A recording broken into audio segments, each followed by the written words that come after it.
Assalamualaikum warahmatullahi wabarakatuh. Perkenalkan, nama saya Reva Kurnia Zulna dengan NIM 2415016. Prodi saya Bimbingan dan Konseling Pendidikan Islam. Nah, baiklah, di sini saya akan menjawab 4 pertanyaan, yaitu yang pertama, apa yang kamu pahami tentang pedagogik dalam makna pendidikan, pengajaran, dan pelatihan? Dan jelaskan juga perbedaan yang mendasari ketiganya serta berikan contoh konkret dalam dunia pendidikan. Nah, yang pertama, pedagogik dalam makna pendidikan dipahami sebagai ilmu dan seni membimbing manusia secara utuh atau holistik, mencangkup perkembangan kognitif, afektif, dan psikomotorik, serta pembentukan nilai sikap dan karakter. Nah, fokus pada pembentukan kepribadian, moral, dan karakter peserta didik, serta sifatnya yaitu jangka panjang, menyeluruh, dan berorientasi pada nilai. Nah, peran pendidiknya itu sebagai pembimbing teladan dan fasilitator kehidupan. Contohnya, guru BK dan guru mata pelajaran membina karakter disiplin, tanggung jawab, dan kejujuran siswa melalui pembiasaan hadir tepat waktu, etika belajar, dan refleksi sikap dalam kegiatan sekolah. Itu yang kedua, pedagogik dalam makna pengajaran. Nah, menekankan pada proses penyampaian pengetahuan dan keterampilan akademik secara terencana agar tujuan pembelajaran tercapai. Berfokus pada penguasaan materi pembelajaran, yaitu yang bersifat terstruktur, sistematis, dan terukur. Nah, peran pendidik itu sebagai pengajar dan pengelola pembelajaran. Contohnya, guru matematika mengajarkan materi persamaan kuadrat dengan metode diskusi, latihan soal, dan evaluasi melalui ulangan harian. Yang ketiga, pedagogik dalam makna pelatihan. Nah, pedagogik dipahami sebagai upaya mengembangkan keterampilan praktis dan kompetensi tertentu yang dapat langsung diterapkan. Fokus pada keterampilan dan kemampuan teknis yang bersifat praktis, aplikatif, dan berbasis pengalaman. Nah, peran pendidikan sebagai instruktur atau pelatihan, contohnya konkret, siswa mengikuti pelatihan menggunakan microscope work, keterampilan prestasi, atau pelatihan keterampilan dalam kegiatan OSIS. Kemudian nomor 2, yaitu jelaskan langkah-langkah yang Anda lakukan sebelum dan sesudah melaksanakan proses observasi ke sekolah. Langkah-langkah sebelum melaksanakan observasi ke sekolah, yaitu yang pertama, kita harus menyusun instrumen observasi, menyiapkan pedoman observasi berupa lembar pengamatan, daftar cek atau pedoman wawancara agar data yang diperoleh terarah. Kemudian yang kedua, pengurusan perizinan, yaitu mengajukan surat izin resmi dari kampus atau instansi terkait kepada pihak sekolah atau kepala sekolah. Kemudian yang ketiga, studi pendahuluan, yaitu mempelajari profil sekolah, visi dan misi, struktur organisasi, serta program sekolah agar observasi sesuai konteks. Yang keempat, menentukan waktu dan jadwal, menyesuaikan waktu observasi dengan jadwal kegiatan sekolah agar tidak mengganggu proses belajar mengajar. Kelima, mempersiapkan etika observasi, menjaga sikap sopan, berpakaian rapi, menjaga kerahasiaan data, serta menghormati warga sekolah. Kemudian, langkah-langkah sesudah melaksanakan observasi ke sekolah, yaitu yang pertama, menganalisis hasil observasi, mengkaji data untuk menemukan pola, permasalahan, kelebihan, dan kekurangan yang ada di sekolah. Yang kedua, membandingkan dengan teori, mengaitkan temuan lapangan dengan teori pendidikan, pedagogik, atau layanan BK yang relevan. Yang ketiga, menyusun laporan observasi, menuliskan hasil observasi secara runtun melalui dari latar belakang, metode, temuan, hingga kesimpulan dan saran.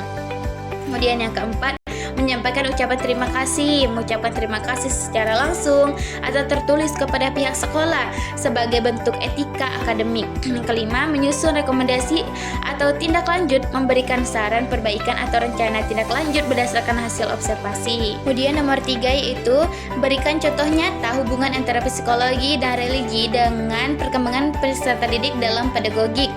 Nah, khususnya dalam konteks pendidikan di sekolah. Jawabannya itu yang pertama, penggambaran karakter dan moral peserta didik. Nah, psikologi menekankan pembentukan kepribadian, pengendalian emosi, dan perilaku sosial melalui proses belajar dan pembiasaan. Nah, religi memberikan nilai-nilai moral seperti kejujuran, tanggung jawab, empati, dan disiplin. Nyatanya itu, guru membiasakan siswa untuk berdoa sebelum dan sesudah belajar. Secara psikologis, kegiatan ini menumbuhkan rasa senang, tenang dan fokus, sikap positif secara religius, siswa belajar bersyukur dan menghormati proses belajar. Yang kedua, mengendalikan emosi dan kesehatan mental. Psikologi membantu peserta didik memahami dan mengelola emosi. Sedangkan religi mengajarkan kesabaran, keikhlasan, dan tawakal. Contohnya, saat siswa mengalami stres menghadapi ujian, guru BK mengajak siswa melakukan refleksi diri dan pendekatan spiritual. Nah, hal ini agar membantu menurunkan kecemasan dan meningkatkan kepercayaan diri siswa.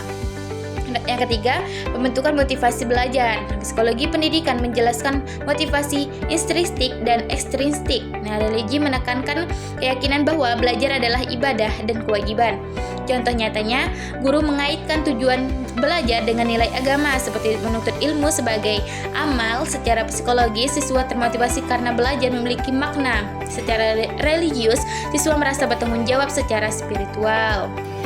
Nah, kemudian yang keempat, perkembangan sosial dan empati. Psikologi sosial berfungsi pada interaksi sosial dan empati. Nah, religi mengajarkan tolong-menolong dan kasih sayang terhadap sesama. Contoh nyatanya itu, sekolah mengadakan kegiatan bakti sosial. Mahasiswa belajar bekerja sama, sekaligus mengamalkan ajaran kepedulian sosial. Nah, yang terakhir, sosial, dan yang terakhir, pembentukan disiplin dan pengendalian diri. Nah, psikologi behavioristik menekankan pembiasaan perilaku positif, sedangkan religi mengajarkan disiplin melalui ibadah rutin.